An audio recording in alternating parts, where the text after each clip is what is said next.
বিপিএলে দল না পেয়ে হতাশ মোসাদ্দেক হোসেন, তবে এখন ভাবনায় শুধুই ঢাকা মেট্রো।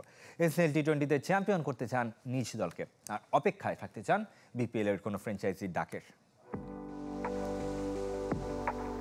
2015 থেকে 2024 বিপিএলের 8 আসরে সবকটিতেই ছিলেন মোসাদ্দেক সৈকত।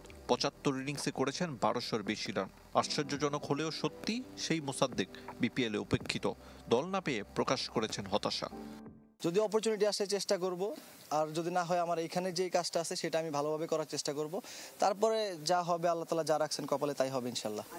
তবে হাল ছাড়ছেন না মোসাদ্দেক। একই সময় অন্য দেশগুলোতে চলবে ফ্র্যাঞ্চাইজি টুর্নামেন্ট। কোনো দল থেকে ডাক আসলেই ছুটে যাবেন তিনি। যদি বিপিএল এ অপরচুনিটি না আসে এবং বোর্ড যদি অ্যালাউ করে অবশ্যই যাব, কারণ যেখানেই সুযোগ পাবো খেলার চেষ্টা করব, কারণ যত বেশি খেলতে পারবো এক্সপিরিয়েন্স আরও বাড়তে থাকবে। বিশেষ করে ফ্র্যাঞ্চাইজি ক্রিকেটগুলো খেললে এটা আমাদের দেশের ক্রিকেটের জন্য অনেক লাভ আমি মনে করি।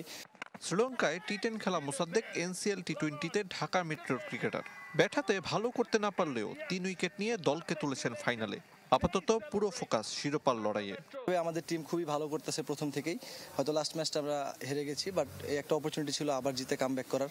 সেটা জেতার পর এখন সামনে আমাদের ফাইনাল আছে, অবশ্যই চেষ্টা করবো শিরোপাটা জেতার। ফাইনালে ঢাকা মেট্রোর সামনে রংপুর বাধা। পারফরমেন্সের সাথে অভিজ্ঞতা দিয়ে দলের জন্য ভূমিকা রাখতে চান মোসাদ্দেক। আরিফুল ইসলাম, চ্যানেল 24, সিলেট।